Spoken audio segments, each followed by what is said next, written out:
Direction la capitale française où il part étudier. Ça a l'air vraiment palpitant. J'ai vraiment d'y aller de ce que j'ai entendu déjà. Plus Paris, c'est une ville qui est géniale, donc écoutez, que du positif pour le moment. Mais ce qui l'attire surtout à Paris, ce sont les Parisiennes.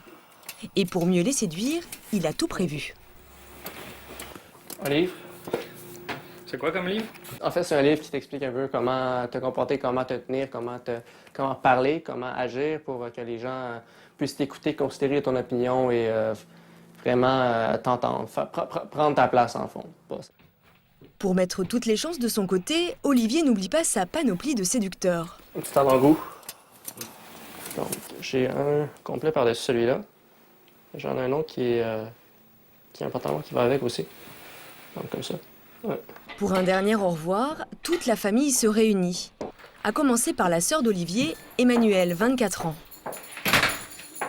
Allô? Hello, Manu! Ça va bien? Oui, Manu! Hello! Comment ça va? La mère d'Olivier n'est pas dupe. Elle sait très bien que son fils n'a qu'une envie, séduire les petites Françaises. Non, mais d'un coup, tu te fais une blonde là-bas, tu ne pourras pas t'en revenir. C'est peut-être ça qui m'inquiète le plus, là. D'un coup, tu reviens avec quelqu'un d'autre. Quoi qu'il en soit, moi, je peux revenir, là, pas blonde ou pas blonde. Là.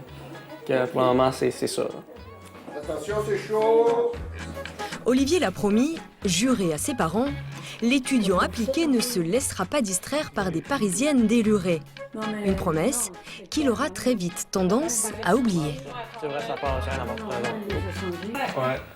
Pas pour la grande aventure, tu changes complètement de continent. Il est exténué, mais ravi d'être enfin à Paris. Tu vas mettre pour la première fois ton pied sur le sol français. C'est un grand pas pour, pas pour l'humanité, mais pour Olivier. Là. Pour lui, les choses sérieuses commencent. Pour se rendre à la Cité U, il faut trouver le bon titre de transport.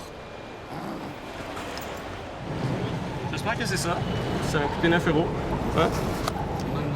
Donc, allons-y. Olivier est pressé, mais lorsqu'une jeune femme se trouve en perdition, il oublie subitement le chemin de la fac. Do you know what ticket I need to get on the RER?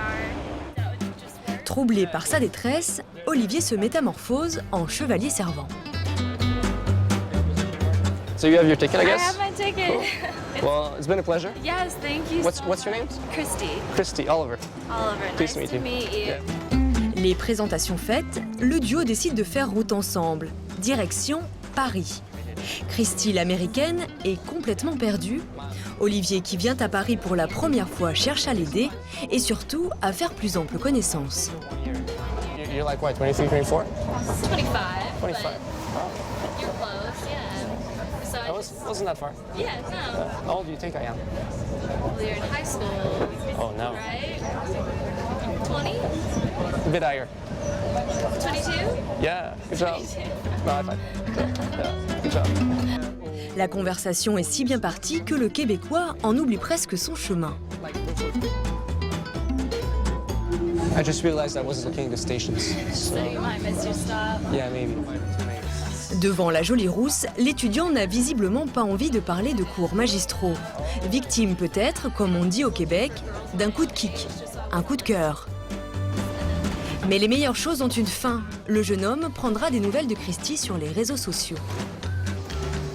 Enfin arrivé à bon port, il découvre sa maison, celle des Canadiens. C'est nice. Tous les ans, 95 de ses compatriotes viennent y faire leurs études. Bonjour. Bonjour. Salut. Tu es donc dans la chambre 145. OK, sur le premier étage, je pense. Exactement. Cool. Et ça, c'est la clé de ta chambre. OK, cool. Donc avec cette clé, tu peux ouvrir les deux portes ici d'entrée et les accès communs. À l'accueil, une ravissante brune. Après Christy, décidément, Paris est magique. J'ai rencontré une Américaine tantôt, donc ça part bien. Là, j'ai rencontré les Canadiens. Les Français, ça va venir, écoute, j'ai pas d'inquiétude là-dessus. Pas d'angoisse, d'autant qu'il découvre maintenant le repère où il pourra accueillir ses futurs amis. Donc là, tu as une grande chambre en fait. Ouais, ah, c'est génial ça. J'ai Donc là, c'est génial. plus d'espace pour moi. Exactement. Ouais. Je peux faire la fête là-dedans avec mes copains et mes copines. Ouais. Ah, OK. Après un rapide coup d'œil, le jeune homme n'oublie pas les bonnes manières. OK, let's go. Il a quelqu'un d'important à saluer. Le directeur de la maison, un Canadien de souche, Monsieur Jolin. OK, Monsieur Jolin, bonjour. Bonjour, bonjour. Oui, très bien. Oui. Ça va très bien, vous? Oui. Ah oui, assis-toi. Oui, absolument. Ah. Juste avant de commencer, j'ai un petit cadeau pour vous. Ah ben, Vu que vous m'avez aidé pour l'admission ici, OK. j'ai une boîte de sirop d'érable pour Ah, vous. mon Je sais que c'est dur à trouver en France. Donc, c'est une des amies de ma famille qui fait ça au vent. Ah ben, Ouais. c'est gentil comme Ouais. tout. Ah, parfait. Le directeur lui fait faire le tour du propriétaire. Le pavillon du Canada est un bâtiment chargé d'histoire. Oui. C'est la maison originale. Oh. C'est celle qui a été créée OK. en 1926. Wow. C'est donc avec le plancher, Les grands couloirs. les boiseries. Au mur, les 18 directeurs qui se sont succédés depuis près de 100 ans dans cette maison, la première créée par un pays étranger.